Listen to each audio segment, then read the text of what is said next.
महादेव दोस्तों, कैसे हैं आप सभी और स्वागत है आपका अपने चैनल पर। दोस्तों, जैसे कि आप सबको पता है कि प्रयागराज महाकुंभ 2025 के पहले शाही स्नान में कुछ ही दिन बाकी रह गए हैं और आप सभी सोच रहे हैं कि कैसे प्रयागराज जाया जाए, कहां पर रुकें, कैसे बुकिंग करें, किस रेलवे स्टेशन तक गाड़ी पहुंचेगी। तो दोस्तों, यह वीडियो आपके लिए ही है, इसीलिए वीडियो को बिना स्किप करे एंड तक जरूर देखें। तो चलिए शुरू करते हैं। दोस्तों, इस बार का महाकुंभ मेला बहुत ही दिव्य, भव्य और अलौकिक होने वाला है। इसके बारे में आप सभी लोग देख भी रहे हैं और पढ़ भी रहे हैं। पहले मैं आपको यह बता दूं कि प्रयागराज में मेला ज्योतिष शास्त्र के अनुसार कब लगता है। विष्णु पुराण में बताया गया है कि जब बृहस्पति मेष राशि में और सूर्य मकर राशि में हो तब कुंभ मेला प्रयागराज में आयोजित होता है। इस बार का महाकुंभ 13 जनवरी से शुरू होगा और 26 जनवरी 2025 को इसका समापन होगा। ऐसा अनुमान लगाया जा रहा है कि इस बार महाकुंभ में लगभग 40 करोड़ से भी ज्यादा श्रद्धालु इस आयोजन में सम्मिलित होंगे। महाकुंभ के शाही स्नान में स्नान करना सबसे ज्यादा महत्वपूर्ण माना जाता है और महाकुंभ में अलग अलग शहरों से, राज्यों से बड़े बड़े अखाड़ों के महाराज, साधु संत, नागा साधु, तपस्वी संत सम्मिलित होते हैं। महाकुंभ के शाही स्नान में स्नान करने के लिए लगभग 4 करोड़ से ज्यादा श्रद्धालु एक शाही स्नान में सम्मिलित होंगे और प्रतिदिन लाखों की संख्या में लोग यहाँ पर आएंगे।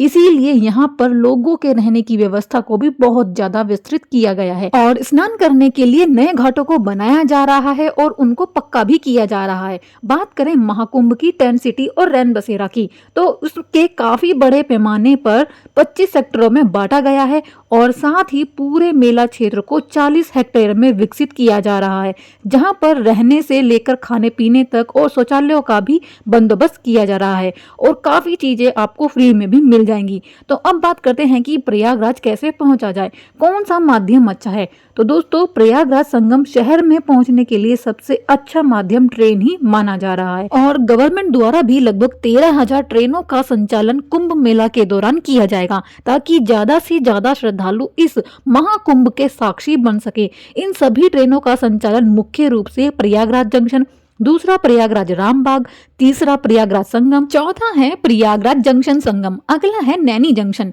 प्रयाग छिवकी जंक्शन, फाफा माऊ जंक्शन, झूसी रेलवे स्टेशन। इन सभी रेलवे स्टेशन से आपको बहुत आराम से सभी रेल की सुविधा उपलब्ध हो जाएगी और दोस्तों, इन रेलवे स्टेशनों में काफी नाम सिमिलर से हैं, तो आप उनमें कंफ्यूज ना हो। जैसे कि प्रयागराज जंक्शन, प्रयागराज रामबाग, प्रयाग संगम, प्रयागराज जंक्शन, ये सभी रेलवे स्टेशन अलग अलग हैं और ये सभी रेलवे स्टेशन संगम से 5 किलोमीटर से लेकर 8 किलोमीटर की दूरी पर स्थित हैं।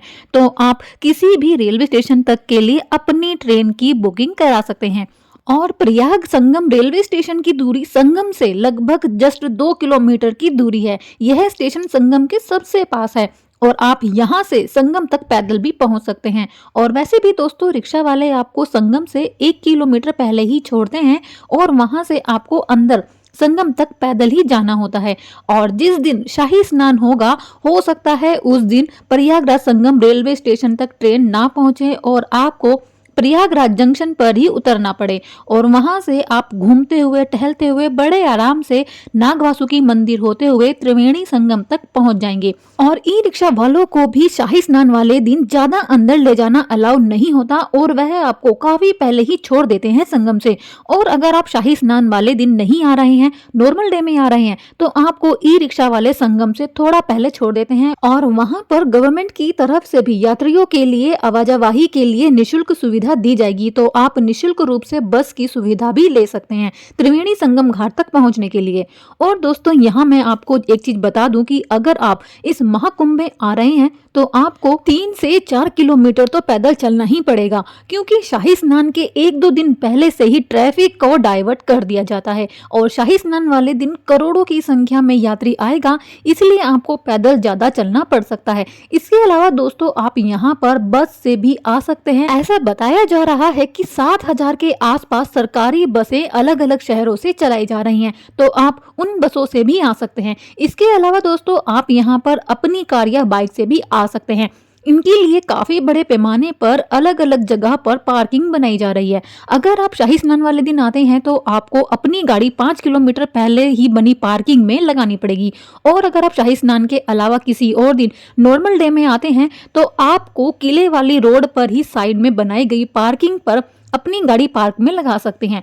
अब बात करते हैं दोस्तों कौन कौन से दिन मुख्य शाही स्नान पड़ने वाले हैं। इस बार महाकुंभ मेले का आयोजन 13 जनवरी 2025 से 26 फरवरी 2025 तक उत्तर प्रदेश के प्रयागराज संगम किनारे होने वाला है, और इस महाकुंभ में 7 शाही स्नान होने वाले हैं, जिनकी प्रमुख तिथियां कुछ इस प्रकार है। 13 जनवरी 2025 को पौष पूर्णिमा के दिन कुंभ मेला शुरू होगा, पौष पूर्णिमा के दिन। इसके बाद 14 जनवरी 2025 की मकर संक्रांति को पहला स्नान शाही स्नान होगा। इसके बाद दूसरा शाही स्नान है 29 जनवरी 2025 की मौनी अमावस्या को। फिर तीसरा शाही स्नान है 3 फरवरी की अचला नवमी को। चौथा स्नान 12 फरवरी 2025 को माघी पूर्णिमा के दिन है, और अंत में 26 फरवरी को महाशिवरात्रि के दिन इस महाकुंभ मेले का समापन होगा, और यह अंतिम स्नान होगा। और हाँ दोस्तों, यहाँ पर आपको एक चीज और ध्यान रखने वाली है कि अगर आप मुख्य स्नान यानी कि शाही स्नान वाले दिन स्नान करना चाहते हैं तो आप कोशिश करें कि एक दिन पहले ही प्रयागराज पहुंचे, क्योंकि अगर आप सेम दिन शाही स्नान वाले दिन ही पहुंचेंगे तो आपको काफी सारी दिक्कतों का और परेशानियां झेलनी पड़ सकती हैं। तो आप कोशिश करें कि आप प्रयागराज शाही स्नान वाले दिन से एक दिन पहले पहुंच जाएं। तो दोस्तों अब यहाँ पर बात करते हैं कि यहाँ पर पहुंचने के बाद आप कहाँ पर रुकेंगे या रहेंगे। तो दोस्तों यहाँ काफी बड़े पैमाने पर टेंट सिटी और टेंट कॉलोनियां बनाई जा रही हैं, जहां पर आप पहले से बुकिंग करके यहां पर रुक सकते हैं। और इनकी ऑनलाइन बुकिंग की वेबसाइट जो आपको स्क्रीन पर दिख रही है, इन्हीं वेबसाइट पर आप अपनी बुकिंग करा सकते हैं। और प्रयागराज कुंभ क्षेत्र में आपको रहने खाने की कोई भी समस्या नहीं होगी, क्योंकि यहाँ पर फ्री से लेकर लग्जरी तक हर तरह की सुविधा आपको मिलने वाली है।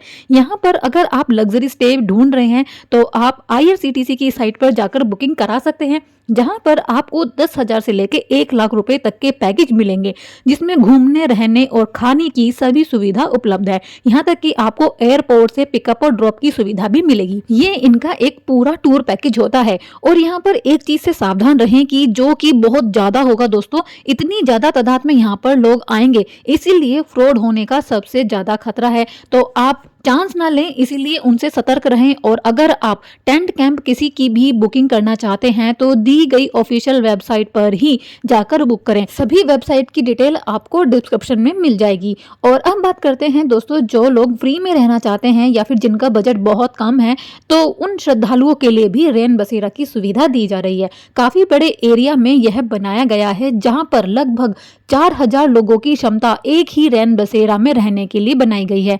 और इसमें गवर्नमेंट की साइड से ही रजाई, गद्दा, तकिया और एक चारपाई की सुविधा मिलेगी, और पास में ही टॉयलेट वगैरह की सुविधा भी बनाई गई है। दोस्तों प्रयागराज महाकुंभ 2025 की तैयारी पूरी जोरों शोरों से की जा रही है। जैसा कि देखा और बताया जा रहा है, लाखों करोड़ों की संख्या में यहाँ पर लोग पहुंचेंगे। तो जितने लोग आएंगे तो सबको यहाँ पर रहने की सुविधा मिल ही जाए, उसमें काफी ज्यादा समस्या का सामना करना पड़ सकता है और ढूंढना भी पड़ सकता है। इसीलिए जितना हो सके आप अपना ऑनलाइन बुकिंग करा के ही आएं, ताकि आप इन सब परेशानियों से बच सकें।